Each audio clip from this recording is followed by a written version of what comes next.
Well, basically, Joy to the Streets was born out of a vision that I had 3 years ago. I'd just been singing at St Paul's Onslow Square in the choir, and I was walking back to the tube station, and there was a guy standing in the tube station, clicking his fingers just by himself, singing, "Give your life to Jesus today, he loves you," with this huge smile on his face. And just the first thing I became aware of was that that really pleased God and that he wanted more of it. And then he started to speak, and he said, the first thing he said was, bring joy to the streets on every street corner.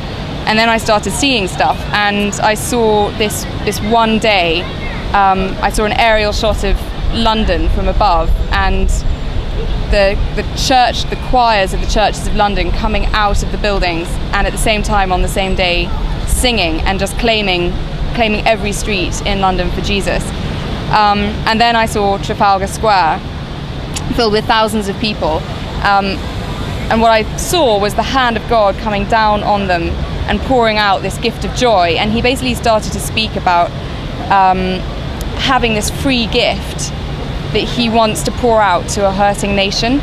And he gave me the word a cappella, and he said, I've given you everything that you need in your own bodies to worship me at no cost. So that's really what the heart of Joy to the Streets is about.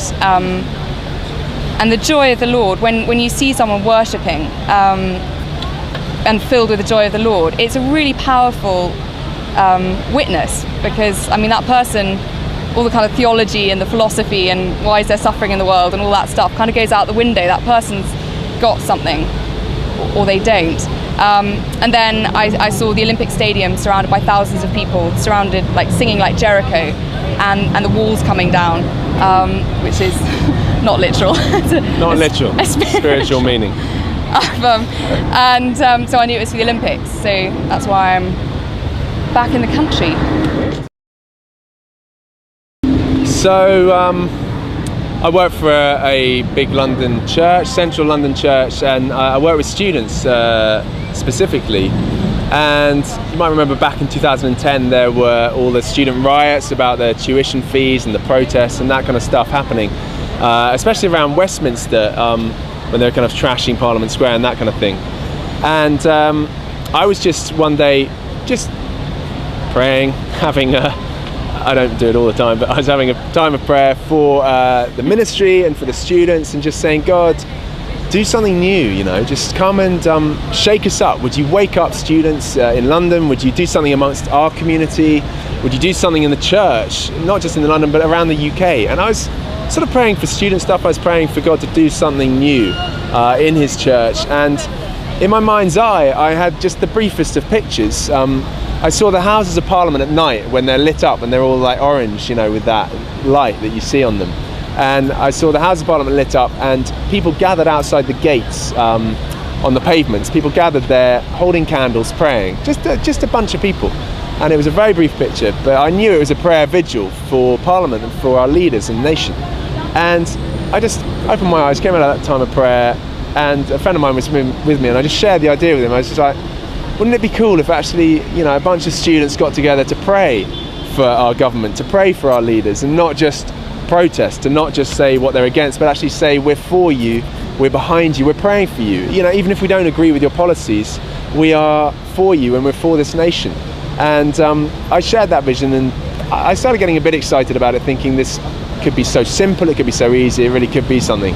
And that was back in November 2010.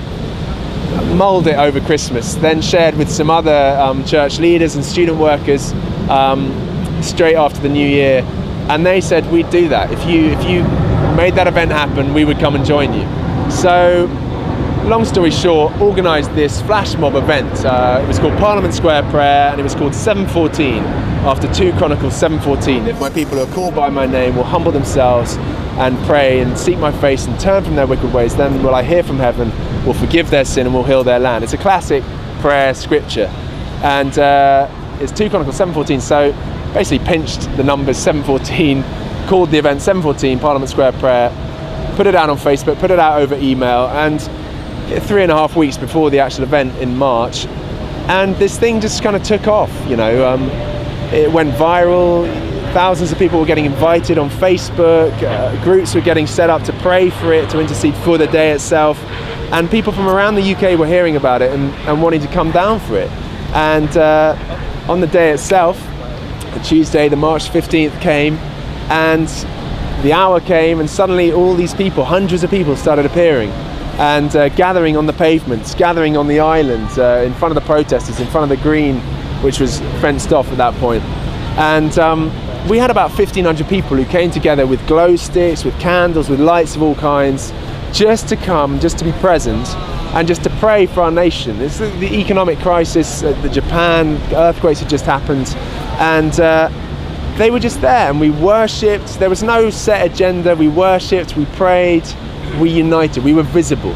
And my heart with the whole thing had been, that we would pray, and that we'd see God move and answer our prayers, but also, I'm an evangelist, I was passionate that the church would be seen, that the church would be visible, that the church would rise up and be in the marketplace, and that the gospel could be heard, and that the church would just make some ripples in London and in the nation again.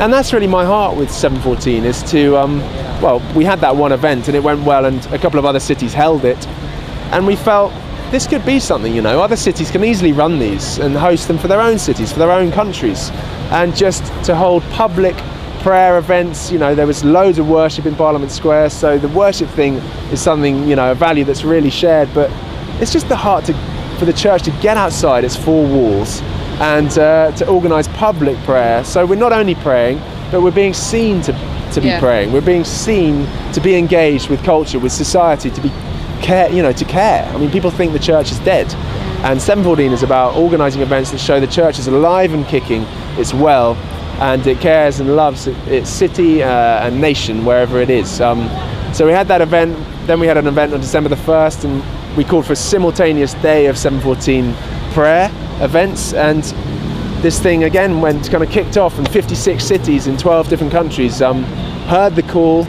organised 714 events off their own bat, sharing the same values, just to be public, just to be present. No stage, no microphones, no big speakers, just come, be there, pray, get on our knees publicly, worship together, be seen and be heard. And that was in December. And then this year, ahead of the Games, we called for towns and cities around the UK particularly to host 714 events the evening before the torch arrives in their locations. And we wanted to see the torch as sort of like a symbol of God's fire going around the UK again, just reigniting and reviving communities, reviving churches, for the church to unite and welcome the Olympics to London. So there's been a wave of 714 prayer events going around the UK. There will have been by the time we've finished, about 45 in all, 45 different towns and cities. And some of them have been small, some of them have been big, but the heart has been the same, wanting God's healing for the nation, wanting revival in our communities, wanting the church to be united and to be visibly seen, to be that light and that salt, that city on a hill that Jesus spoke of.